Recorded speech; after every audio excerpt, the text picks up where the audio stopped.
morning everyone, today I'm at Melbourne's Southern Cross train station, where today I'm gonna get on board and ride the Overland to Adelaide, which in my opinion is the most luxurious passenger train in Victoria, and I'd just like to say a big thank you to Journey Beyond and their staff on the train for making my trip possible.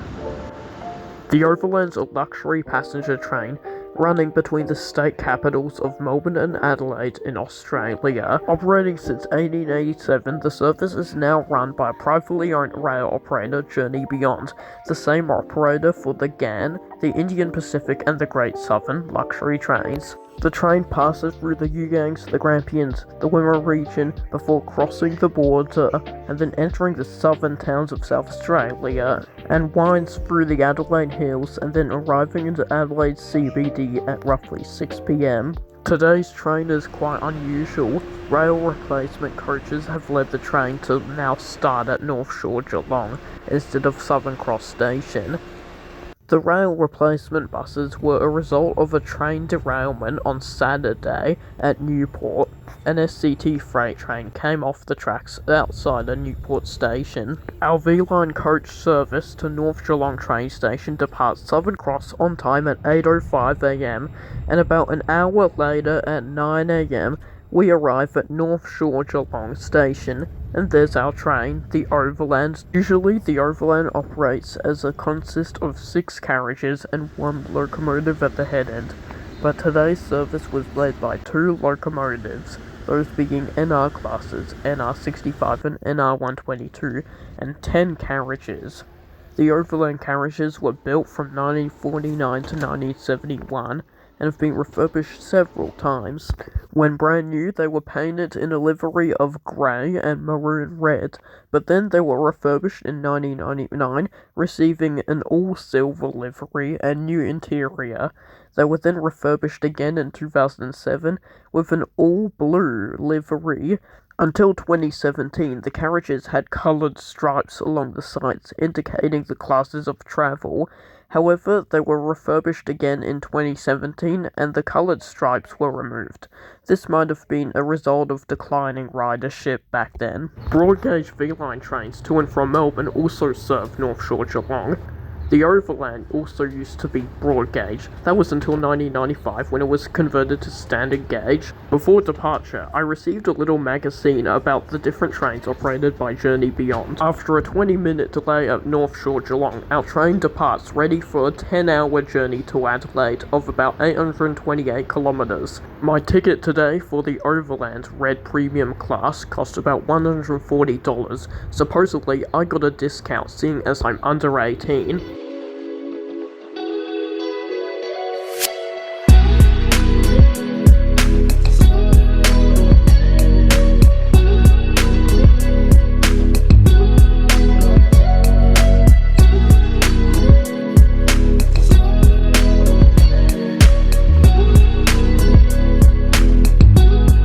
In Red Premium Class Overland carriages, each seat has a little pocket on the back with a water bottle, so I had a drink upon settling in for my 10-hour long journey.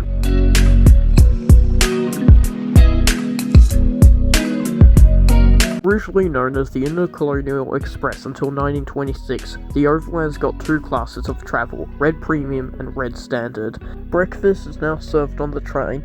Luckily, both classes have seats with tray tables. Before breakfast, I received a drink of orange juice. Luckily, I don't have to pay for my drink or meals because I'm in Red Premium. Now let's have our first look of the interior of the Overland Red Premium class carriages. The seating configuration is 1x2 seating configuration, and here we have some overhead luggage racks. For breakfast on the Overland, I opt for a yogurt. It tasted good except for the strawberry pulp inside it. After breakfast was served at 10 a.m, here we can see some windmills outside.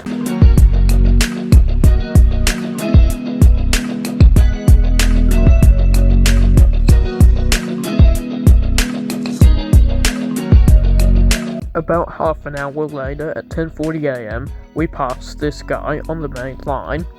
This was a Pacific National freight train en route to Melbourne, stabled in a siding waiting for our train to pass.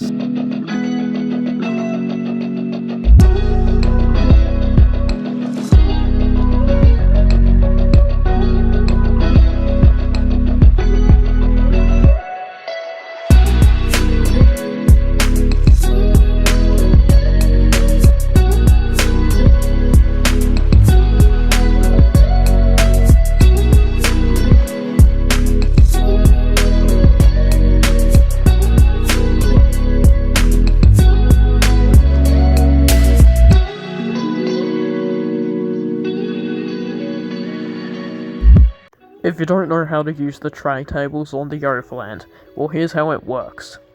Here's how to put them away.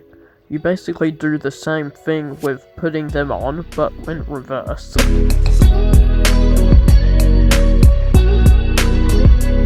Before reaching Ararat, I decided to explore the carriages of the Overland train today. Here is the first buffet carriage. It's a typical Overland carriage in the all-blue livery. However, today's train also had a second buffet carriage added. This is the gangway between two Overland carriages. Note that walking through, it'll get very noisy and the train may make sudden noises that could give you a jump. I'll now show you how to open the gangway doors on the Overland carriages. Note that they're closed automatically.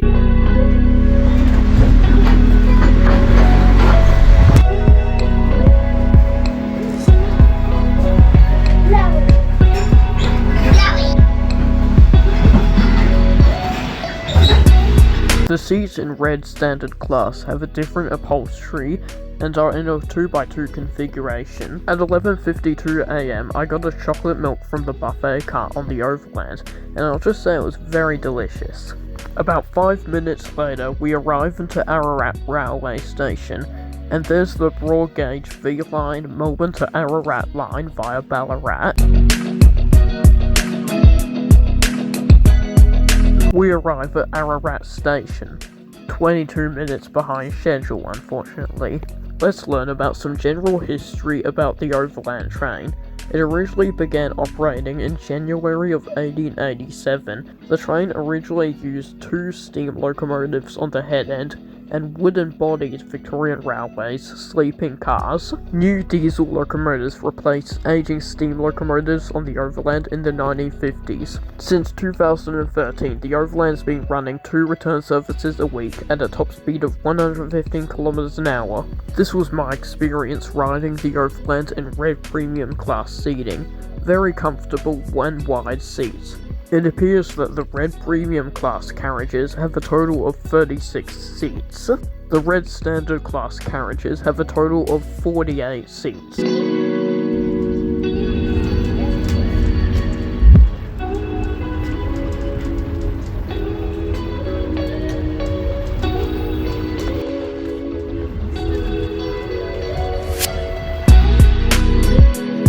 The next stop is Stawell.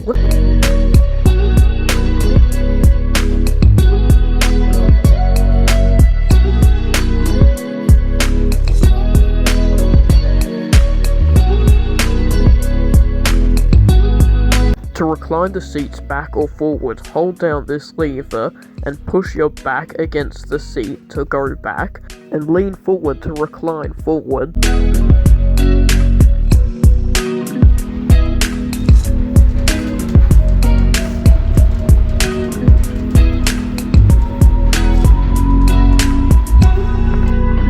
Before arriving at Horsham, I received a booklet showing the journey map of the Overland. There are 10 stations.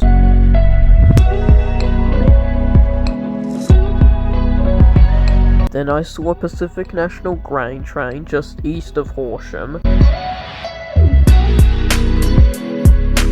Then I got a Coca-Cola can from the buffet car.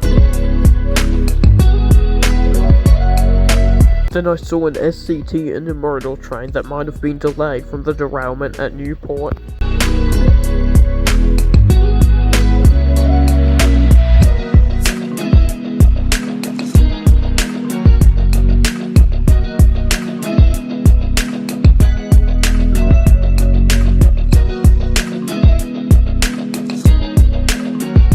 Then we arrived at Horsham train station.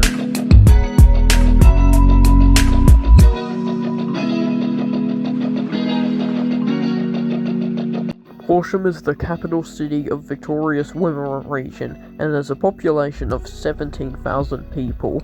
The station was upgraded at a total cost of $490,000 in 2007.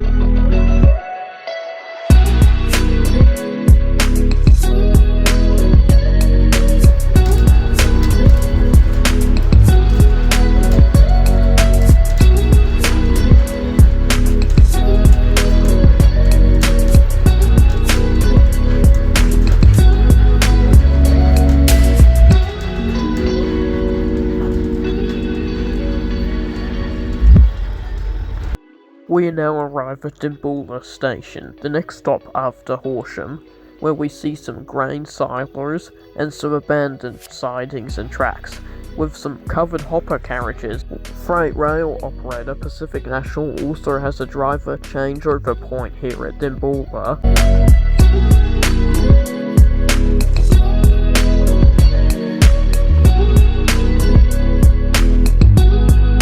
Lunch is served on our way out of Dimbulla. I chose orange juice and a ham and cheese toastie.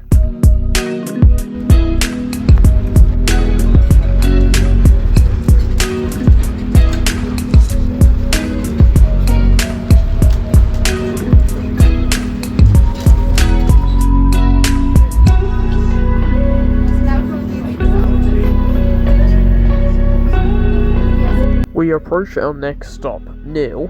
The word Nil is believed to mean early morning mist rising over water.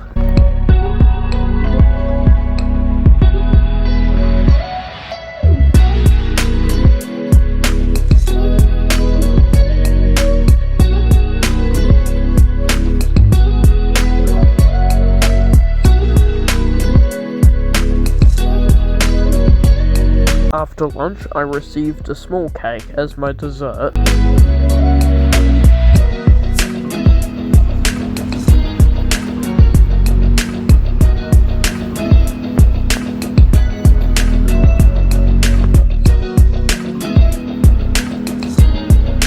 Watertown is our first stop in South Australia. Ironically, it's 18 kilometres west of the South Australian and Victorian border.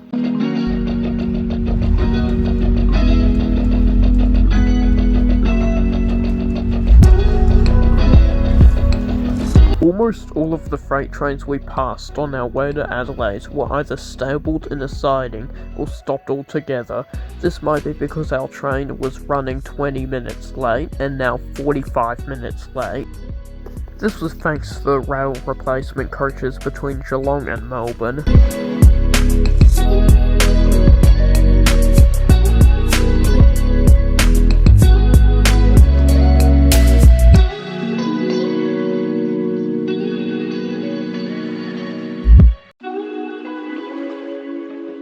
"4:30 in the afternoon tea is served on the Overland. For afternoon tea, I opt for a carrot cake.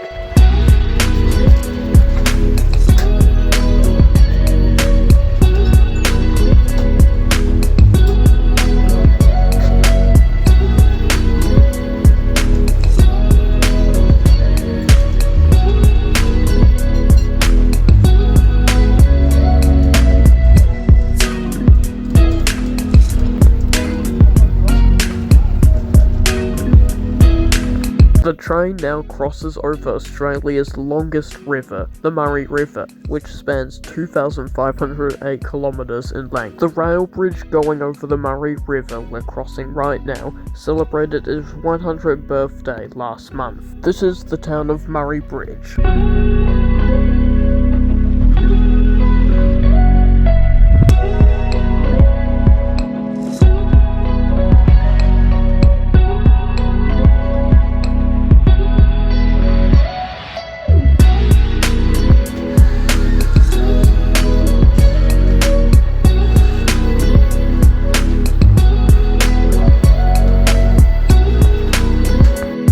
Another interesting feature you'll find on the Overland carriages is each window having these blinds. You can roll these blinds up or down to keep your eyes protected from the sun.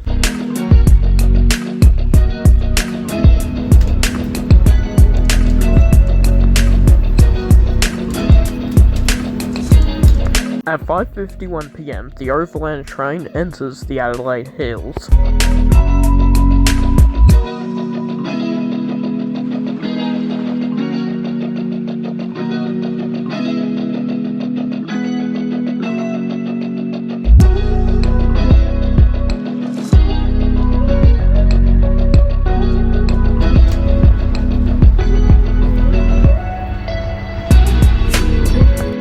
In the suburb of Berlin, the middle of the Adelaide Hills, the Overland then parallels the broad gauge Adelaide Metro Berlin line.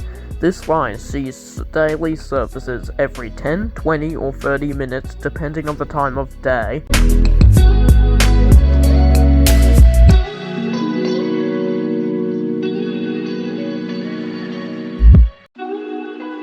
Some historic station buildings along the Adelaide Metro line date back to before the 1900s, and so they are heritage listed.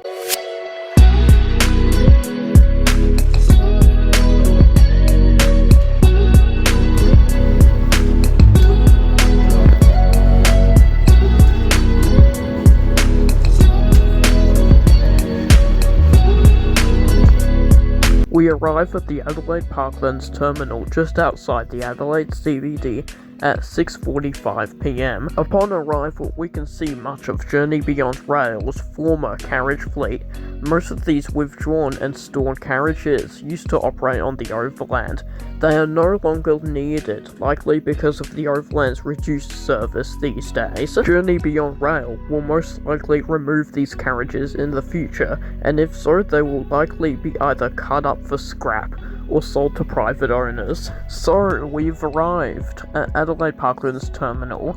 Now, what are my opinions on the Overland train? Well, let's have a look at the pros and cons of the Overland, based on my opinion.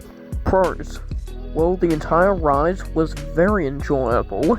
There was very generous legroom and very comfortable seats, very good meals and drinks to have, and very marvelous scenery, as well as other trains. Cons?